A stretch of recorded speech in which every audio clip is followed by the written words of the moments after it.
What's going on, everybody, and welcome to a little bit of Super Mega Baseball 4 talk. And in this video, what I wanted to talk a little bit is about accessibility. And for those who may not be familiar with what that means, short answer is that there isn't a great answer, but as someone who plays video games with a fairly significant visual impairment, for me, it means making a video game accessible to the most amount of people possible, while still giving everybody options to toggle settings and to make the experience truly their own. So in other words, making the game inclusive without singling out any one feature to the point that it's at the detriment of any other. So with that in mind, I wanted to talk about some of the things I would like to see in Super Mega Baseball 4 that would help me personally play this game. Now, with my visual impairment specifically, I have a very limited field of vision. I have the inability to look with both eyes at the same time, so I can only ever look through one eye at one time. And those are the primary limiting factors, other than purely like visual acuity, so my ability to actually see things at close range or very far away, is very different than the average person's. So with that in mind, and I don't want to go into too many specifics because what I'm going to talk about actually applies to a lot of different people, but that way you have a little bit of an idea for my specific situation. So what I'm going to do is I'm going to fire up an exhibition game here. And before I do that, I want to talk about the first thing that I would like to touch on, which is menu readability and color design, I suppose. So in this game, the menus are white with black text, and the little highlight feature that allows you to see where you are is a light blue color. And for me, this is not the best design. I would actually rather see these almost exactly inverted. So I would rather see black buttons with white text and a blue, yellow, red, or green highlight that is bright in color and easily distinguishable. From the footage I've seen of Super Mega Baseball 4 thus far, they actually did almost exactly this. They put the buttons in black or maybe a very dark blue, I can't tell which, with a white highlight. And then when the white highlight is over something, I think the text turns black behind it, which is not perfect for my vision, but it's a much better system for my specific situation than this. So for this specifically, I know that when you land on this screen, you are between the two teams you are selecting. Now, if I want to go to the home team, I'm going to head to the right, and I'm also going to hit square because I know that will bring up my own custom teams. So we're going to use the Detroit Victory, but I want to look through. You know what? We're going to use South Park. We're going to go the Big Sky Park there as their team, and basically it comes down to muscle memory. So I'm hitting the left arrow twice. I'm going to hit square.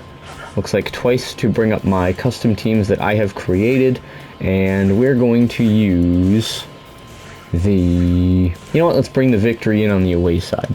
So this will be the original roster way back before I started the franchise, which unfortunately is now gone. So we will maybe bring back the Victory or maybe bring something else on the channel down the road. So this is essentially a muscle memory type thing. So I'm going to go to the next screen here. So we have our lineup set. We're going to have the South Park Visitors and the Detroit Victory playing against one another.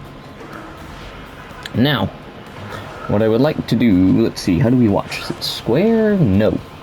Shucks, I messed up. Hold on. Let's get that back to South Park. I don't remember, is it triangle? It's for our ego. Huh. What have I messed up? Watch is L2. Okay.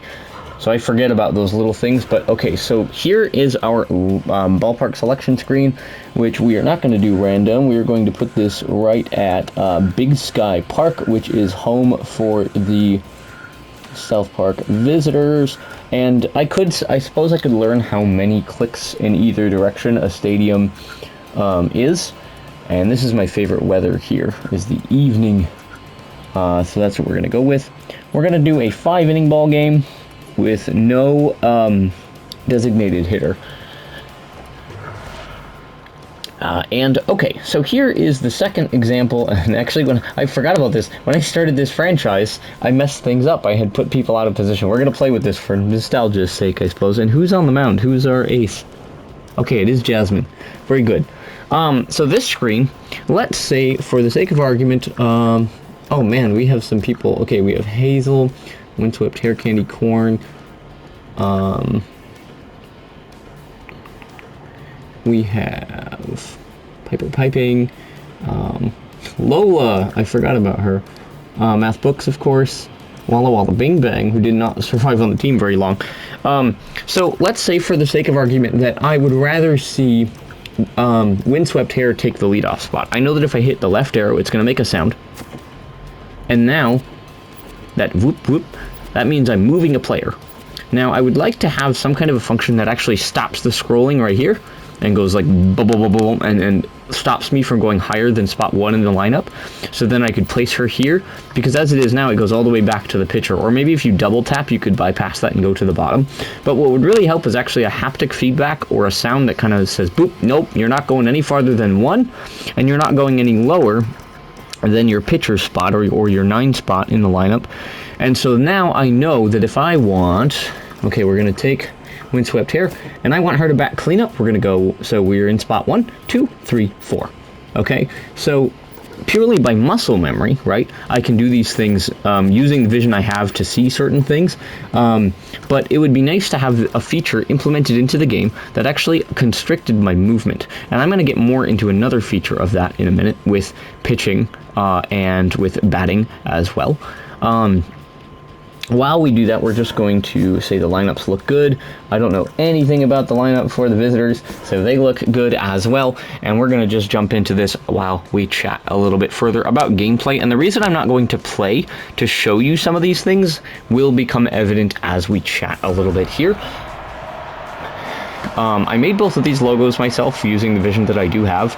The Victory logo was inspired by the World War II women's professional baseball lining up in a V for victory near home plate before each game. And the South Park Visitors postcard logo with some of those colors is sort of a nod to the 70s NASA aesthetic, I guess. Not exactly, but that's kind of where I got the idea to start making it. Anyway, so more accessibility things. The trouble with a game like this is that it lends itself really well to being accessible, but it's really hard to know exactly what it needs, other than to say that it doesn't quite have it yet. So my suggestions are by no means to be taken as a slight against any of the developers or of anything the game doesn't have, because I don't think these things are intentionally left out of a game like Super Mega Baseball. So for pitching, for me personally, the option to have a voice that reads which pitch I am selecting with my stick would be amazing, and only while the stick is moving. So let's say I move my stick up and the top pitch in my lineup is a 4-seam fastball. I would, even just if it said 4S, so I know that that's a 4-seamer. And if there's a 2S, right, that's our 2-seamer. So having a voice that could read them, and obviously not for everybody, you could turn this on and off in accessibility settings. Because for me, this would allow me to use pitch selection a lot more reliably than attempting to remember the pitch arsenal of each pitcher and using muscle memory to guess, well, I think that's an off-speed pitch down to the left. It's either a, curve or a slider or whatever. I want to be able to pick those pitches. That's obviously part of the strategy of the game. And as it is right now, I have to use my limited vision to scoot over to the part of the plate where I can select my pitches and try to see the little outline. Whereas if I had a reader, I could do that sitting comfortably in my chair and allow myself to be immersed in the strategy of facing a certain batter. Coupled with that, as far as a reader goes, in terms of being in the game itself, would be something that would read aloud when traits or notifications pop up. So things like RBI man is active, or K-Dud has been activated, or for your pitcher, base on balls prone. Just, again, to give me the knowledge that, hey, here's a pitcher coming up, or here's a player coming up, rather, that has the, high pitch trait. That way, again, I can use my pitch selection now, and my knowledge that this is a high pitch hitter, to hopefully perform better against this player. Now, we know how to pitch. What happens when contact is made? Well, in the case of this game here, I wanted to talk about auto fielding, which is not a feature currently in the game, but it kind of is. So as we are watching this game, the movement of the players and their reactions is based on their ratings. And in MLB The Show, which is the other baseball game that I play, I cannot field. I can't see well enough. The ball is much too small and moves much too quickly, and I can't, process all of that visually. So I have to play with auto fielding on and allow for my players' ratings to dictate my fielding success or lack thereof. I would love to see that as an accessibility option as well. So now we can pitch and we can field. But how do I know that the pitches that I'm throwing are in the strike zone? So this is where my similar piece of feedback to the menu comes into play. Restrict my movement to a degree. Make a very clear controller vibration zone in the square of the strike zone. For example, if I want to place a pitch high and inside on a right-handed batter, right, I'm going to go to the upper right-hand corner of that square. And what I want to feel is when I hit the top of that strike zone, if I just move my stick straight up and the ball begins to move towards the top of the zone, I want to feel a little zzz, just a little buzz to say, hey, you're at the top of the zone. And when I move all the way to the right of the zone and I'm on that one, I want to also feel zzz. So I want to be able to line that up haptically just in that corner, and maybe I want to pull it, just a little more inside to go for a chase pitch, or really jam a hitter in that example. I want to be able to do that haptically. And again, right now I have to move the small amount of vision that I have to a small corner of the screen and hope I can kind of just weasel it right in there. Whereas if I have this haptic feedback, I don't have to guess. And I can, again, it just adds a level of depth, and it allows me to do that relying on my sense of touch and my knowledge of baseball rather than my limited vision. So that kind of covers most of what I would want in pitching. So as a recap, let's go through the order in which you interact with the game. So when I am selecting a pitch, I would like a voice that tells me four-seam fastball. All right, now I want to place this fastball low and outside, and I do that by using a haptic feedback input that lets me know what's going on. And now I can execute the pitch. I can hit X and throw that ball, and now the batter hits it, and it's a ground ball to the shortstop. And as a result of that, because auto fielding is turned on, the shortstop, who has good fielding ability, picks up the ball quickly, but maybe she has a terrible arm, so she overthrows to first base, but the first baseman digs the ball out, and makes a close play for an out that ends an inning that was stressful. Now, that coupled with the fact that we already have umpires that talk in the game, I know the result of that play based on the pitch I threw, where I threw it, what the result was, and I can better keep track of the flow of the game. So that's pitching covered. That's fielding covered. That's a lot of baseball, but we're missing an important part. That, of course, being taking up the stick, getting in the box, digging in, batting, of course. So this is a hard one, but I think something kind of coupled with sonification, which is essentially turning data into sound, and the haptic feedback that I mentioned earlier, could result in a way for me to hit.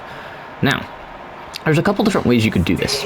And I have interacted with a variety of different audio targeting systems throughout my lifetime, ranging from putting a big beeper onto a archery target that just constantly beeps, to actually having the chance to shoot a biathlon gun in a competition that relies on pitch and frequency and a pair of headphones for me to orient to a target and to make my shots that way. So what I'm thinking is somewhere in the neighborhood of both of these, wherein and bringing in the haptic feedback as well from the pitching side for the strike zone itself. So here's how I imagine an at-bat going.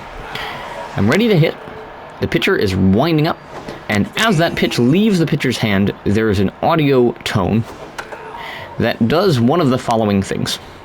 If the ball is headed right down the middle, the tone stays really steady, like this. Beep! And maybe it gets louder, or is a very fast beeping sound as the ball comes in. But let's say that pitch is a slow curveball that is coming in on my inside, okay? It would start out maybe going beep, beep, beep, beep, beep, beep, beep, beep, beep, beep, beep.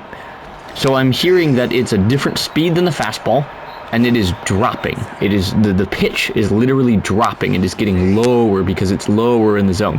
Whereas if I hear a high fastball that's rising and coming in, you know, to jam me, maybe it would sound like this. Beep.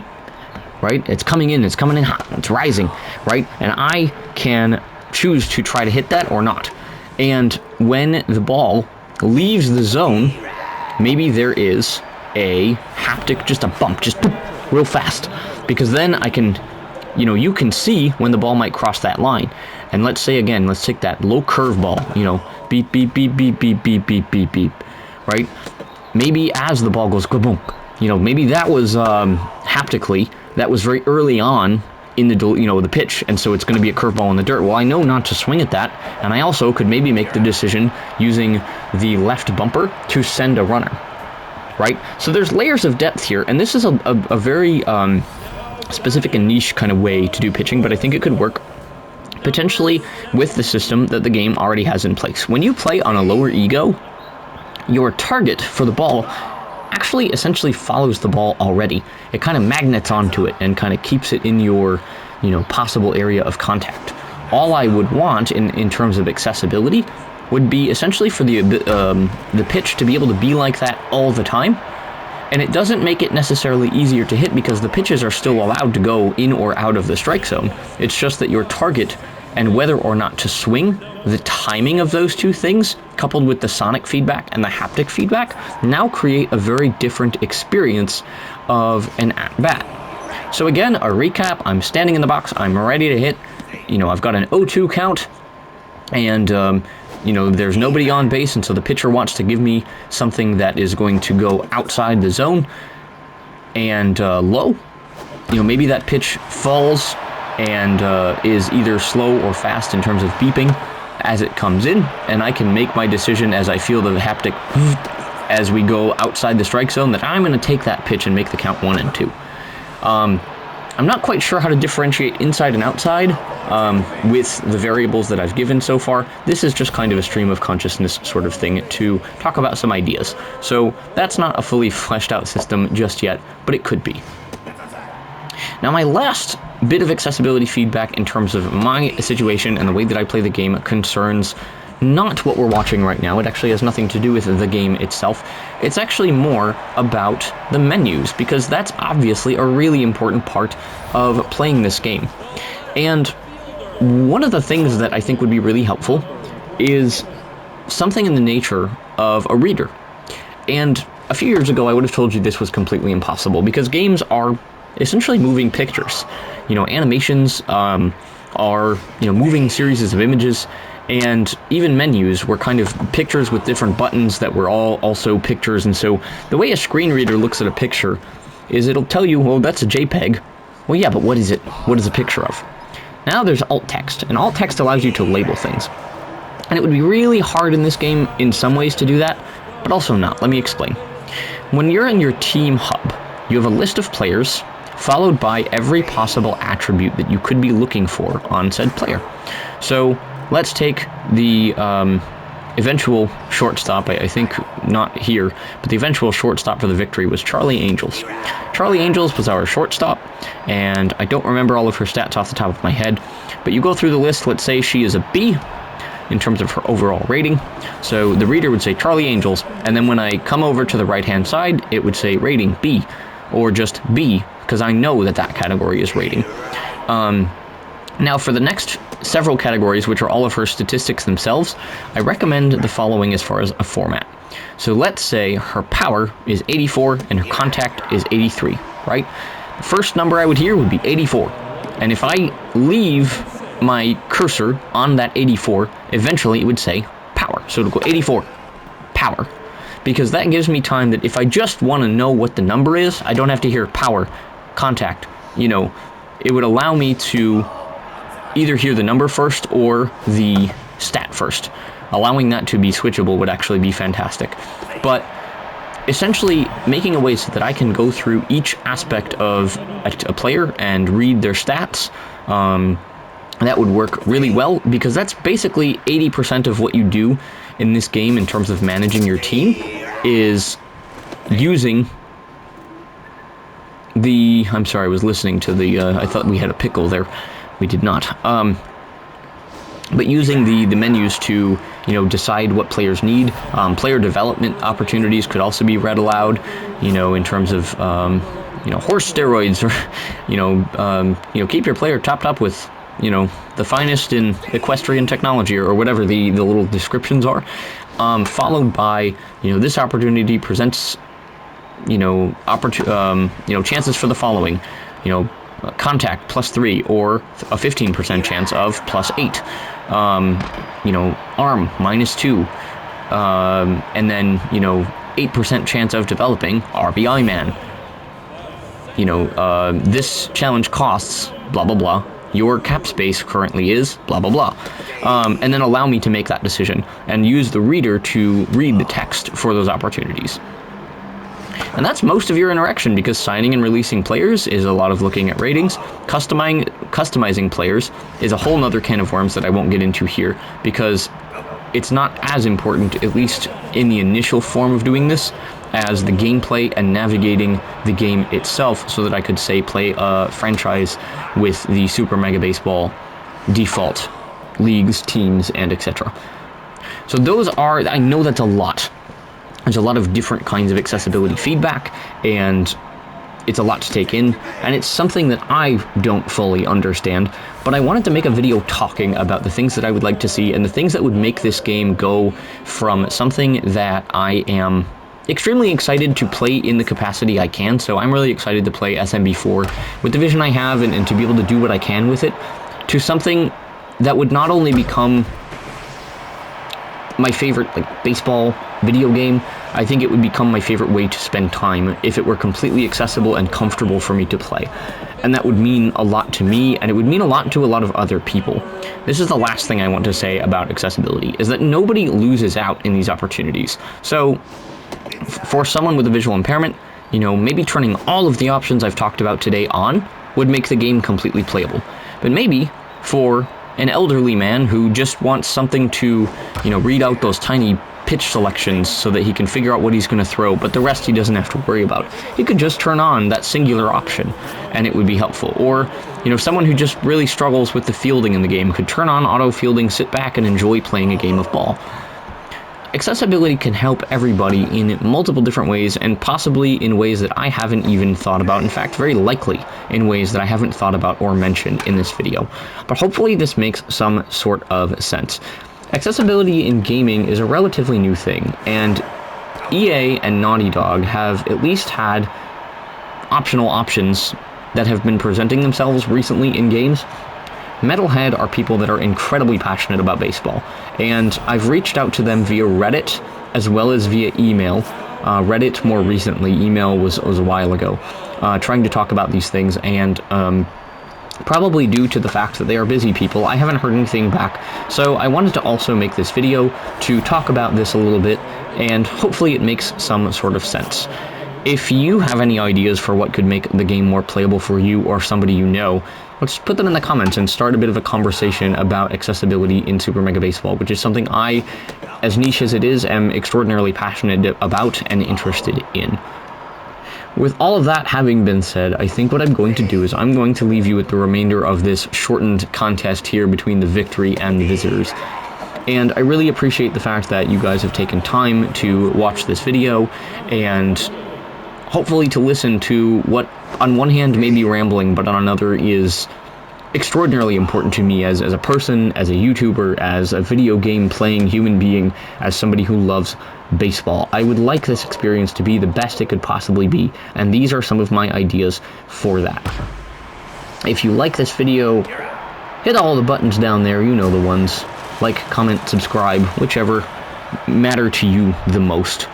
And actually, I don't need to leave you with the rest of this game because it just ended.